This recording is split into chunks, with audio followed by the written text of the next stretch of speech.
Always speak truthfully and forcefully. Do not be a politician ever. Playing politics doesn't work. If you think that if you're going to say plant-based instead of vegan, that's going to make somebody listen, you're sorely mistaken. If you think that by saying, I'm an animal advocate instead of an animal liberation activist, that someone's going to listen, it is completely untrue. After talking to 60,000 people, I've realized and learned that people are ready to listen to the message or they're not, no matter how you act.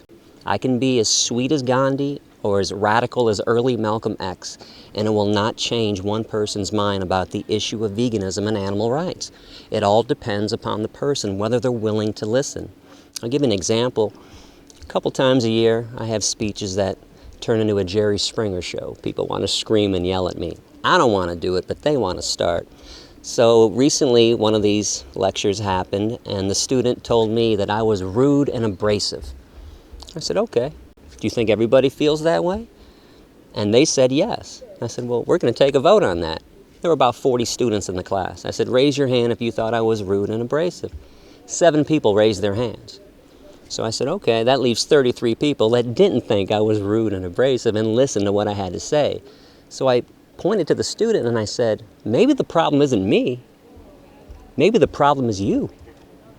And you, and I pointed to the 7 people. If I'm giving the same speech to the same crowd and 33 people like it and 7 people didn't, I can't be the problem.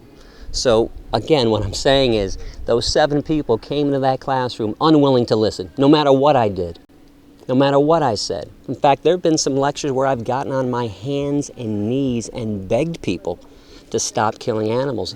My wife Erica witnessed one of these lectures at University of Central Florida. This guy was being rude and abrasive himself, and mean and stubborn and stupid. So I got on my knees sincerely and I said, please stop killing the animals. And if you're not going to stop killing them for the animals, stop doing it for me, your fellow human. Look what it's doing to me. And he looked at me dead in the eye and said, no. So my point is, politics never works. It's always better to speak the truth and be honest. And when I condemn politics and politicians, think about this. All the people that we collectively admire, Gandhi and Dr. King and Malcolm X and Rosa Parks, Nelson Mandela, Henry David Thoreau, none of the people that we collectively admire was a politician. They were all activists. So I will ask activists to stop playing political games, say what needs to be said, explain the murder, the Holocaust that's taking place, explain the rapes that happen to animals on a daily basis.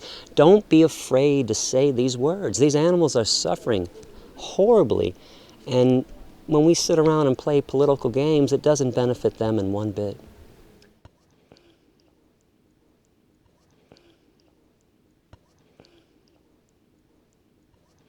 I'd say to that person, first of all, you just proved that humans don't have intelligence. Anybody that would make a claim that animals don't feel and they're not smart are completely idiotic, stupid, selfish, and speciesistic. It's insane to think that animals don't feel. If they don't feel, then when we torture them and they scream in pain, when they're being hung upside down in a slaughterhouse, what are they screaming from? Nothing. When we light them on fire in burn research and they scream. And then the animal researcher claims, well, we gave them anesthetic so they wouldn't feel. Well, if they didn't feel, what do you give them anesthetic for? So they don't feel? Nothing? It's completely insane. Animals have the same, when it comes to pain and suffering, animals and humans are completely equal. That's for sure. And animals are also rational beings too. There's a big myth out there that only humans are rational and aware. You know, if animals are flying in a V formation, if they're hiding when they don't want to be seen, if they can locate water to drink, if they can find shade on a sunny day and seek warmth when it's cold, okay, that's logical thought. They're always being logical.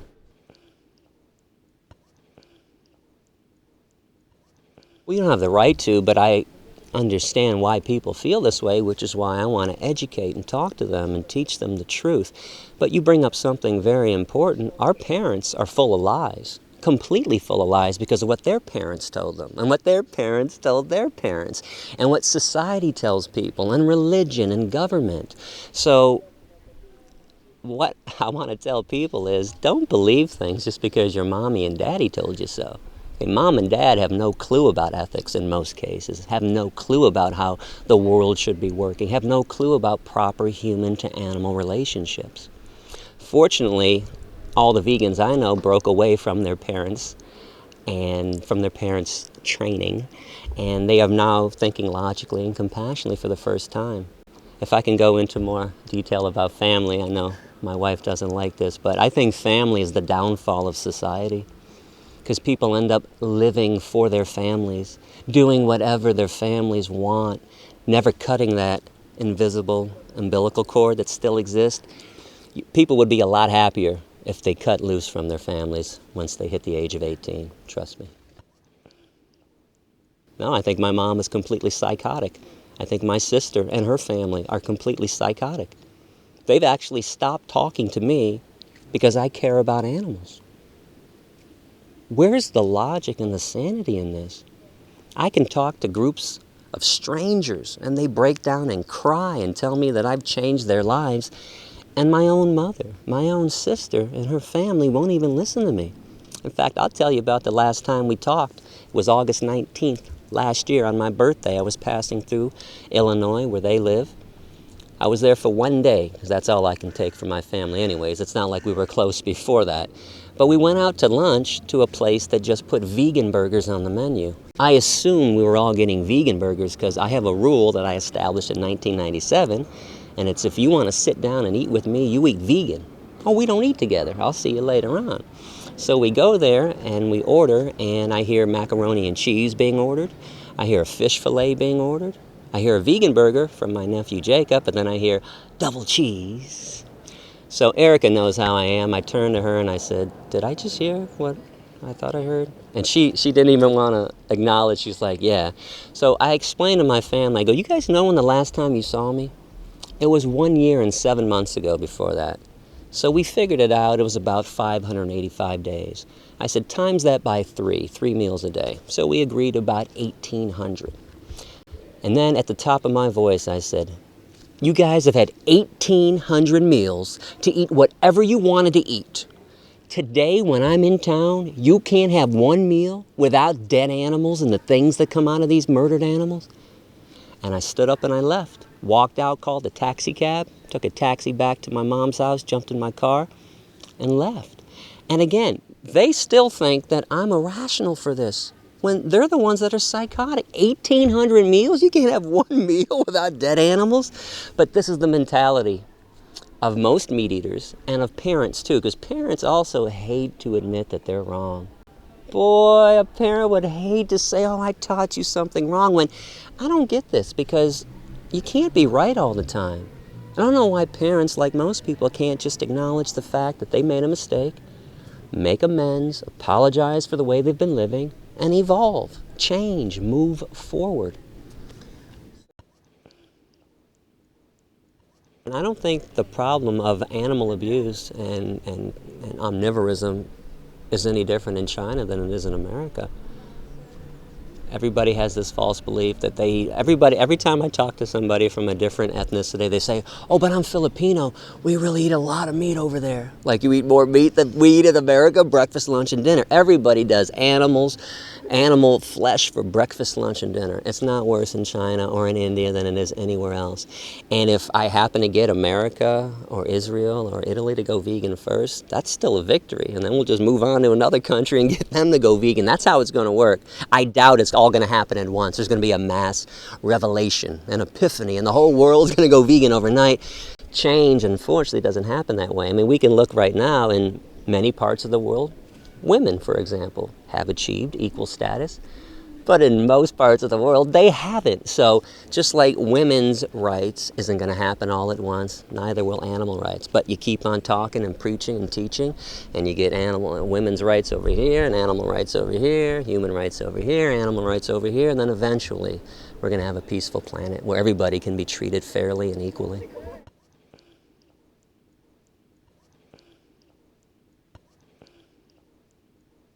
First, on the issue of tactical violence, I want people to go to my website, Adapt, A-D-A-P-T-T, adapt.org.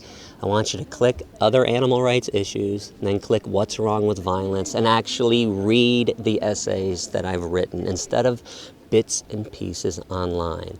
And I want to further now talk about the issue of violence. I don't believe anyone is really opposed to violence, especially after talking to 60,000 people. In fact, in Israel last month, I proved this to every crowd because I was asked about the issue of violence. So I said to the crowd, raise your hand if you are opposed to the Allied forces going into Auschwitz and Birkenau and murdering Nazis to save Jews and gypsies and homosexuals. Not one person raised their hand. So let me clarify this. No one's opposed to violence. People are just opposed to who I propose to be violent for, the animals. Nobody thinks animals are worthy enough to receive violence on their behalf.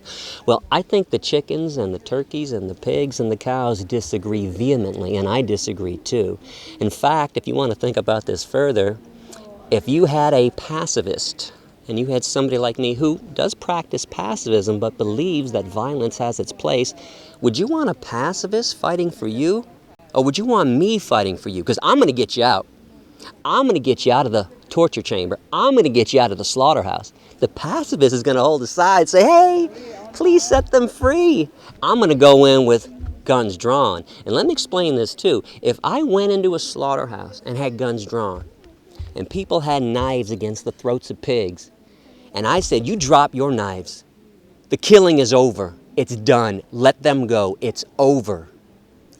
I'm the one doing the noble act. I'm stopping the murderers. Because unfortunately, there's a segment of our population that won't stop no matter what until you put a gun to their head. Until you treat them like the victims are treated. And I want to clarify something else, because during this essay on violence I wrote a line that said that I think that women in fur coat and men in fur coats, I said men too, should be raped. The reason I said that is because foxes in the fur industry are anally electrocuted, standard method of death. Take a steel rod, lift up a fox's tail, shove it in their ass, and electrocute them. That's a rape. Chinchillas in the fur industry, standard method of death is vaginal electrocution. So they're raping animals right now. I hope that rapists get raped. And when the rapists stop raping the animals, I'll stop wishing that the rapist get raped. Please understand what I say, what I'm saying there. They're the ones bringing this on themselves. If they didn't rape and kill and pillage and murder, I wouldn't wish anything horrible on them. And I want to clarify this too about my wishes. My wishes don't come true. It's a wish of mine. I'm not asking anybody to do this. I hope that evil things happen to evil people. I'm sorry, I just can't bring it in my heart to have any empathy and love for evil people. I hope Nazis get raped. I hope child molesters get raped. I hope rapists get raped. I hope murderers get raped. I hope people that do evil things have evil things happen to them. And that's the whole point of my essay. I know people want me to be Gandhi, but I'm not. I don't claim to be Gandhi. In fact, if you ask me, my hero is early Malcolm X, who also supported a violent retaliatory response. And that's all I'm saying. If the time comes when we have to pick up arms, take arms, bear arms to go liberate the animals, we're going to be on the right side of justice. Just like the Allied forces were on the right side of justice. Pacifism, unfortunately, is what allows victims to be victimized. Pacifism doesn't solve problems of torture and abuse. It's a nice notion. It's a cute story. And let me say this again. For 11 years, straight years, that's all I do is pacifist lectures. I educate people. Okay? But it doesn't liberate the animals completely. It helps. I don't think the whole movement should change from its pacifist ways and take up arms, but I think violence needs to be part of this revolution like it's been part of every revolution that has ever existed. There's a big lie out there that Dr. King liberated blacks in America. No, he didn't. The Black Panthers were part of that movement too. Malcolm X was part of that movement too. It wasn't all Dr. King, and it wasn't all Gandhi in India either. Most of his followers killed British soldiers, set fires and riots. And let me bring one more thing up about pacifism. Gandhi, who I admire a lot, okay? But pacifism can be taken too far, just like violence can be taken too far. Do you know what Gandhi's solution to the Holocaust was? He thought that all the Jews should have committed suicide to rouse the conscience of the world to their plight. Well, I admire the Mahatma a lot, but let me say this. Okay, the Mahatma lost his fucking mind when he said that Jews should have committed suicide. That is completely psychotic, and this is how pacifism cannot always be the answer. The Jews shouldn't have had to kill themselves because they were being tortured and killed by Nazis. The Nazis needed to be murdered, and they were. That stopped it. Another myth out there, too, if I can say one more thing, is that violence begets violence. Boy, pacifists love to say violent. There's no proof to that. What was the violence after the Allied forces killed the Nazis? No, that violence stopped violence. It didn't create any more violence. It stopped it, dead in its tracks. It's over.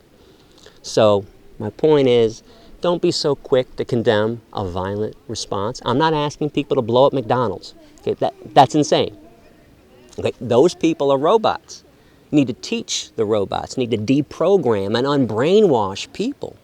But the direct killers, the direct abusers of animals, sometimes need more than a lecture and a demonstration. I don't say this with glee. It doesn't make me happy to say all this stuff that I just said. I wish people understood logic and compassion. Sadly, a lot of people don't. And it's kind of interesting, too, that meat eaters and people that wear fur coats and hunters and vivisectionists condemn the violence that I wish about when they're committing it every single day. They kill, let's not forget, meat eaters and people that wear fur coats. They're the most violent people on this planet. It's all kind of irrational and illogical and unfair, too, that people who are violent condemn a violent response to their violence.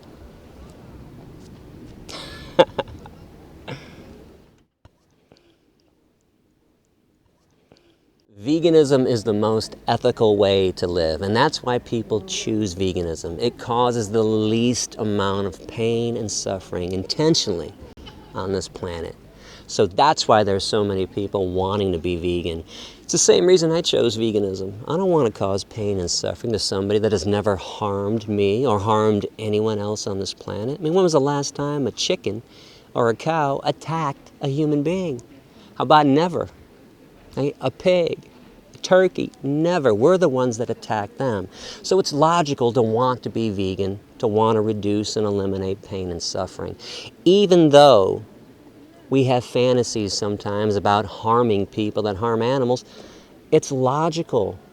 It's not psychotic to want to harm somebody that's murdering somebody else. I mean, again, if you have love for Nazis, you need to see a psychiatrist. If you want to protect a child molester, you need to seek some serious medical help.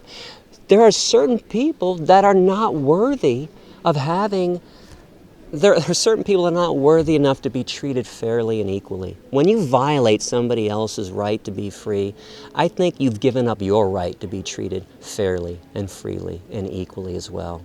And I'm not running around attacking people.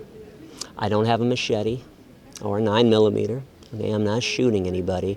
When I talk about the violence that needs to happen, that will happen one day, I'm explaining that I'm not going to condemn it. And I think it would be wrong for any animal rights person to condemn an act of justified violence against somebody who victimizes innocent beings.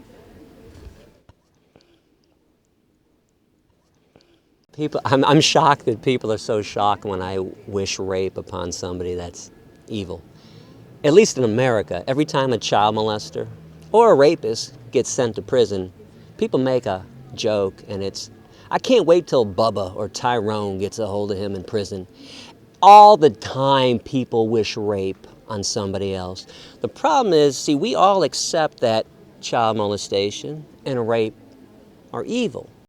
We just don't accept that murdering animals and raping animals and anal electrocution of foxes are evil. That's the only difference. It's not it's not the rape thing. People wish it all the time on somebody that's bad.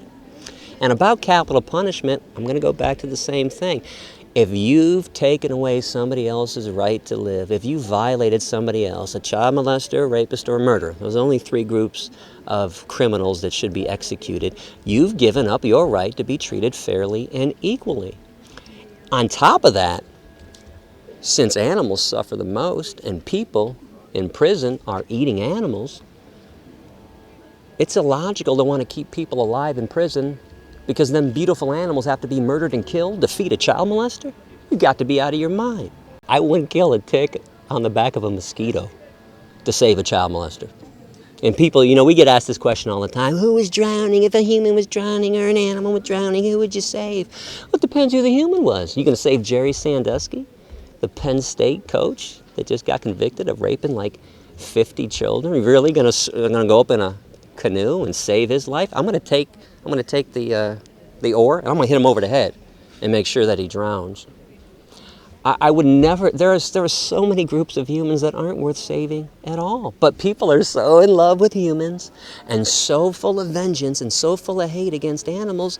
People will make illogical statements like, "Oh, all human life is valuable." No, it's not. Look around the planet. Most human life is not valuable. In fact, I can prove this to you. Do you know if you removed humans from this planet, the removal of our species would benefit everything that exists? It would benefit not only the animals, it would benefit the insects, it would benefit the water, the air, the mountains. If we're the only ones that are expendable on this planet, why do people think we're so important? Because if you took the ants off this planet, the whole system would collapse. The bees, and the bees are dying off. If you've been following the news for the last 10 years, when the bees go, we're about 2 to 3 years behind the bees. That's how valuable bees are. Take us out, everything gets better. Now, as I say this, I don't think it has to be this way. Again, this is why I want to educate people and talk to people and teach them how to live compassionately and altruistically and peacefully on this planet. But right now, we've gone awry. We're like the worst bacteria that has ever existed on this planet. And peace begins at the dinner table. Again, if you can start giving compassion to the animal kingdom, to the insect kingdom, then you start living peacefully with the planet and with each other. I don't want any innocent being executed by our governments. Okay, I want DNA to be used. Okay, but there are certain cases where people are flat out guilty of rape, child molestation, and murder. There's no question about it. And keeping these people alive for 20, 30, 40, 50 years and killing thousands of innocent animals to feed them, that's insane. That's a completely insane position if you care about innocent beings and you care about justice. Certain humans have to be cut loose. Thank you very much for being here with us. Thank you. Thanks for having me. Thanks for listening.